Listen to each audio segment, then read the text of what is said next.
The mysterious warning. The gleaming corridors of Starbase Primus stretched endlessly before Ben, the shining metal and artificial lights giving the space station a futuristic feel.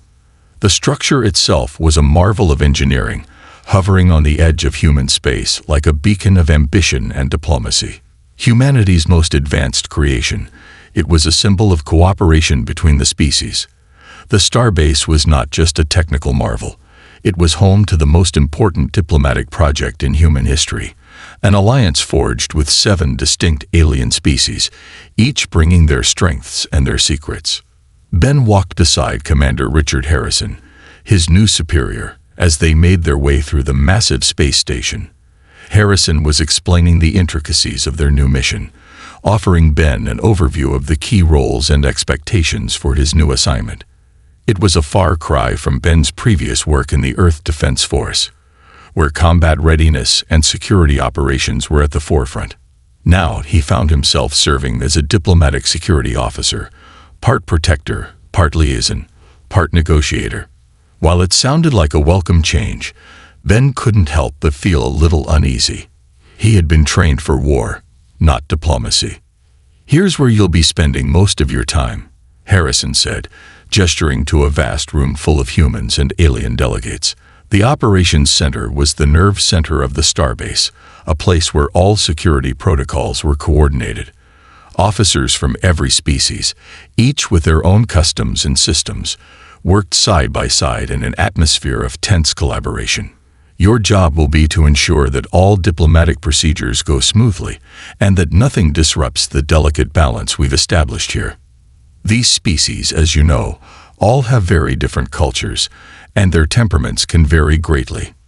Ben nodded, absorbing the information, his eyes scanning the room. His trained senses were immediately on alert, noting potential security risks and monitoring the alien individuals who seemed to carry an air of quiet power. There were the Kith, the towering, mantis-like beings whose multifaceted eyes never seemed to blink. The Lumini, shimmering creatures with translucent skin, gliding with an almost ethereal grace. The Quatar, 4-armed beings, their angular frames bustling with quiet efficiency. And then there was a woman who caught his eye, standing at the far side of the room. She was unmistakably alien, but her beauty was striking. A humanoid female with flawless violet skin and flowing dark purple hair tied in a high ponytail, radiating an almost otherworldly elegance. "That's Lieutenant Nerra," Harrison continued, noticing Ben's gaze. "She's our liaison with the Thailands. Brilliant officer, highly capable, but she's currently in her species' reproductive cycle. The Thailands, especially their females during this phase, can be a bit unpredictable. They have strong biological drives during this period, and sometimes they pursue mating partners with little regard for normal social boundaries. Just a word of advice: keep your distance, and make sure you lock your quarters at night." Ben blinked, unsure if he had heard correctly. He had heard of alien species with unique mating behaviors before, but he wasn't prepared for this level of frankness. "Is that really necessary, sir?" Ben asked, his voice tinged with skepticism. It was hard to imagine a professional officer like Lieutenant Nerra being capable of such behavior. Harrison's face grew serious, and he leaned in slightly, lowering his voice as if to share a secret. "Trust me, Ben. You'll want to be careful. Xylans are different. Their biology makes them extremely persistent when they're in this phase, and it doesn't matter if you're human or alien. They're driven by instincts that are hard to resist. Just make sure your door stays locked, and you'll be fine." Harrison's expression softened a little as he looked back toward Nerra, his eyes narrowing in thought.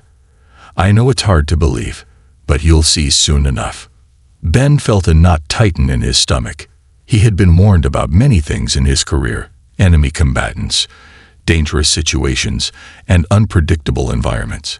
But this was something entirely new. The idea that an officer of such high rank and discipline could become so uncontrollable was almost beyond comprehension. He glanced back at Nerra, who was engaged in conversation with a few Quatar diplomats. Her beauty was undeniable, almost magnetic. She seemed calm, poised, and professional, but the warning still hung heavily in the air. "Just make sure you don't get caught off guard," Harrison added. "That Tylans may be allies, but during their mating cycles, they're known to be relentless. Lock your door at night and keep your interactions strictly professional." Ben couldn't help but wonder how a species that had been integrated into the diplomatic framework could function under such biological constraints. The very idea of someone being driven by such primal instincts while working alongside others in a setting that required diplomacy and tact seemed like a recipe for disaster. And yet, as Ben continued to watch Lieutenant Nerra, he couldn't shake the feeling that there was more to her than just the biological warning. There was a quiet intensity in her demeanor, a sharp intelligence behind those violet eyes. And yet, beneath that intellect, there was a kind of raw energy that Ben found difficult to ignore. After the tour, Ben returned to his quarters, his mind racing. The warning from Commander Harrison echoed in his thoughts. He had never encountered a situation quite like this, where the biology of an alien species could throw everything off balance.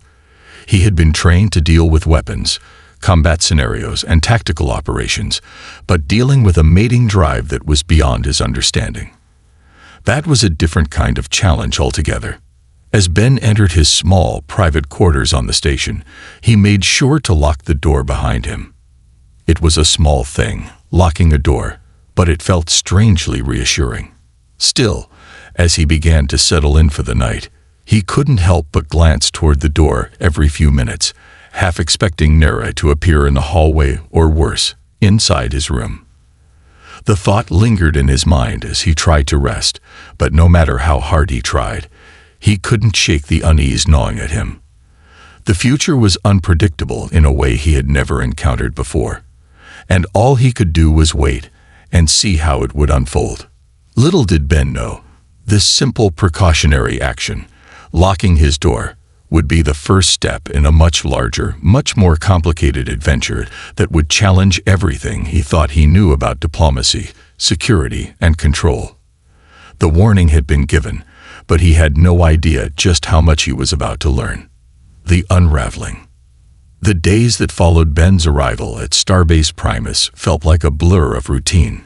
He spent his time meeting with various representatives from the alien species aboard the station, ensuring that security protocols were being followed and coordinating with the other security officers to maintain order in this complex diplomatic environment.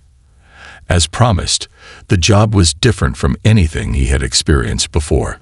It wasn't about preparing for a battle or handling military operations.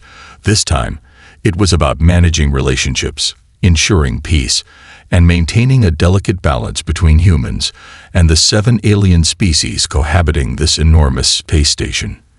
Despite the intense learning curve, Ben found a sense of purpose in his new role. He threw himself into his duties, keeping his mind occupied and away from the unsettling conversation with Commander Harrison about Lieutenant Nerra. Yet, despite his best efforts, Ben found himself thinking about Nerra. She seemed to linger in the back of his mind, her violet eyes flashing in his memory whenever he wasn't paying attention. There was something captivating about her, something that Ben couldn't quite define. She wasn't just another officer. She had an air of mystery, a quiet power that drew people to her. Her beauty was unmistakable, but it wasn't just her appearance that made her unforgettable. It was the way she carried herself, the way she moved through the station like she was both a part of it and above it all at once. Even though he had been warned, Ben couldn't help but admire her from afar. But he was careful. He kept his distance, maintaining the professional boundaries that Harrison had suggested. After all, he was here to do a job, not to get caught up in some complicated, potentially dangerous situation with an alien officer. He made sure to lock his door every night, just as he had been instructed. He even went so far as to avoid walking through certain areas of the station, where Nerra was often seen. He thought he was being smart, keeping his head down and focusing on his work, but no matter how much he tried to ignore it, he couldn't stop wondering about her.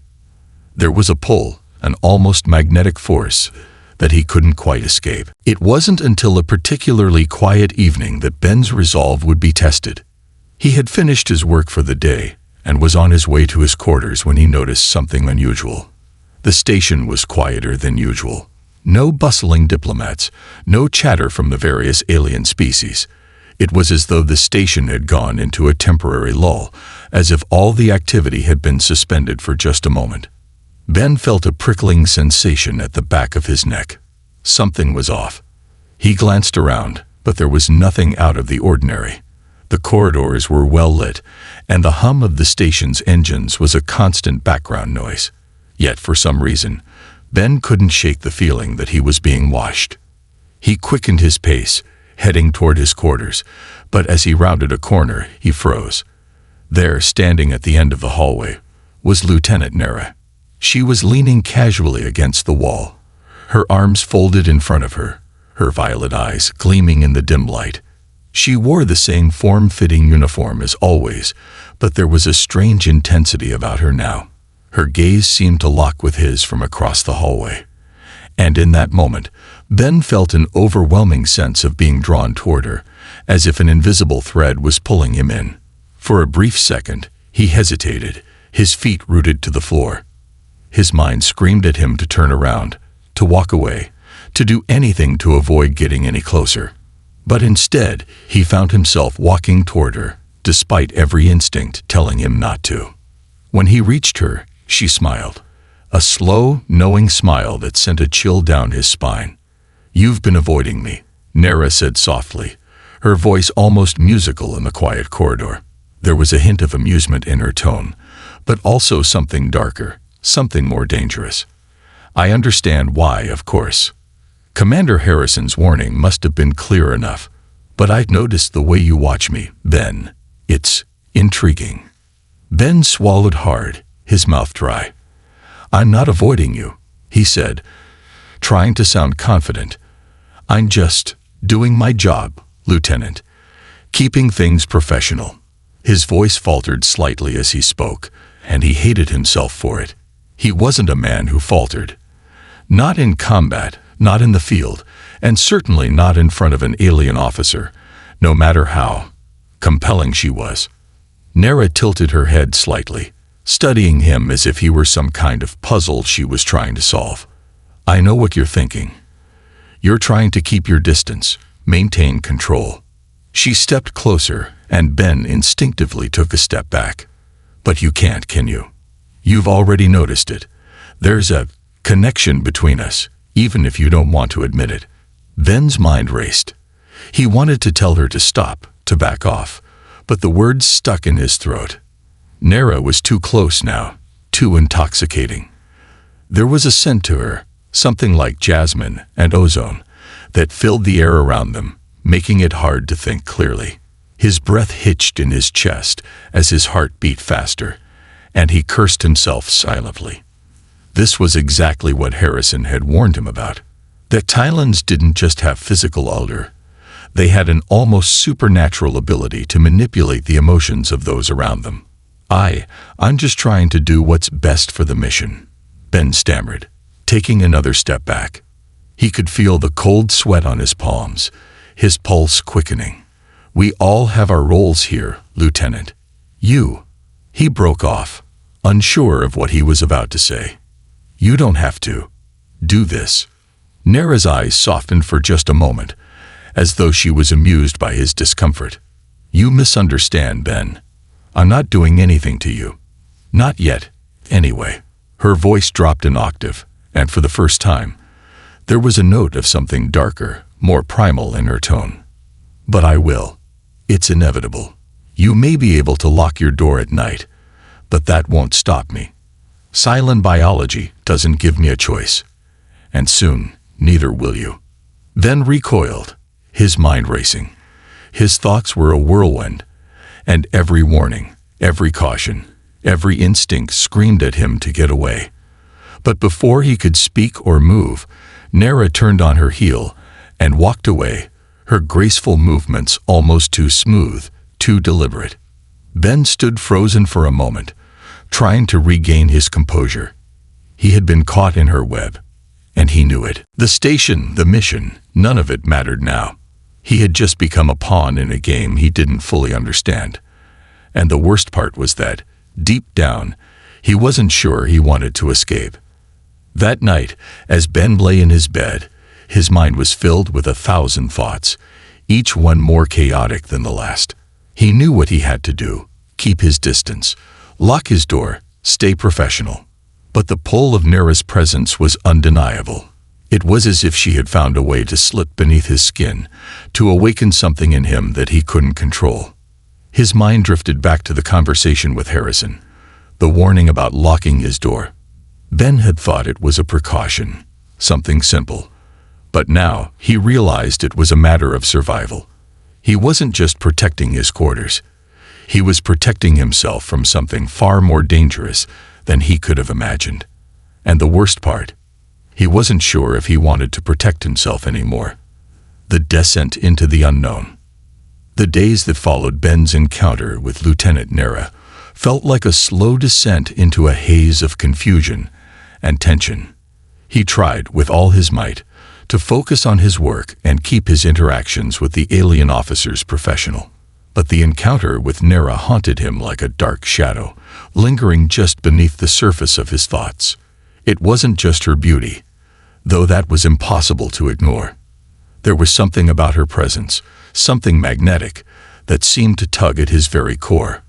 Her warning, no, her promise, echoed in his mind.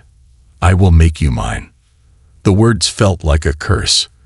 And yet, deep down, Ben couldn't dismiss the odd, twisted thrill that shot through him whenever he thought about her.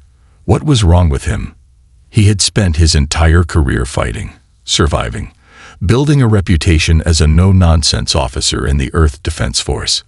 He was a man of logic, a man who thrived on discipline and control. And yet this alien, this silent woman, was slowly breaking down all the walls he had built around himself. Worse still, he couldn't seem to stop thinking about it. He had been warned, and he knew he should have kept his distance. Yet here he was, feeling drawn to her in ways that made him question everything he thought he knew about himself. Every time he saw her, whether across a crowded room in the operations center or as she passed by him in the hallways, it was like a fire was ignited within him, and he couldn't extinguish it.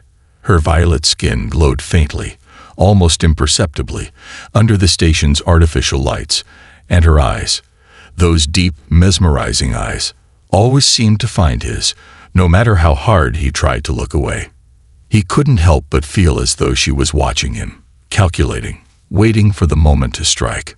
It wasn't just the pull of her presence that left him unsettled. There was a strange, almost imperceptible change in the atmosphere aboard the station. The crew seemed more on edge, the usual harmony among the species occasionally disrupted by sharp words or tense silences. The Lumini seemed quieter, the Quatar more reserved, and even the Kith, usually so unflappable, seemed a little more restless than usual. Ben couldn't quite put his finger on it, but something was shifting in the very fabric of the station. Was it just his imagination, or was the delicate balance of cooperation among the alien species beginning to fray at the edges? Ben tried to push the thoughts aside, focusing on his duties. He was a security officer, after all. His job was to ensure the safety and stability of the station, not to get caught up in personal feelings or alien entanglements. He knew the stakes were higher now that he was involved in this diplomatic venture, but he couldn't shake the feeling that something dangerous was lurking beneath the surface. And the more he tried to ignore it, the more it seemed to grow. One evening, as he sat alone in his quarters, reviewing security protocols, the quiet hum of the station was broken by a sudden, unexpected sound. There was a soft knock at the door. Ben froze. His heart rate spiked. He hadn't been expecting anyone. No one ever knocked at his door. Certainly not at this hour. It was late, and the station was eerily quiet. Without thinking, he stood up and approached the door, his hand hovering over the control panel to unlock it.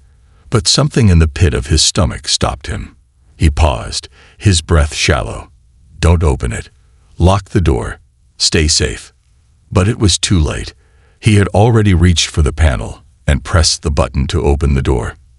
And there she was. Lieutenant Nerra stood in the doorway, bathed in the soft glow of the hallway lights.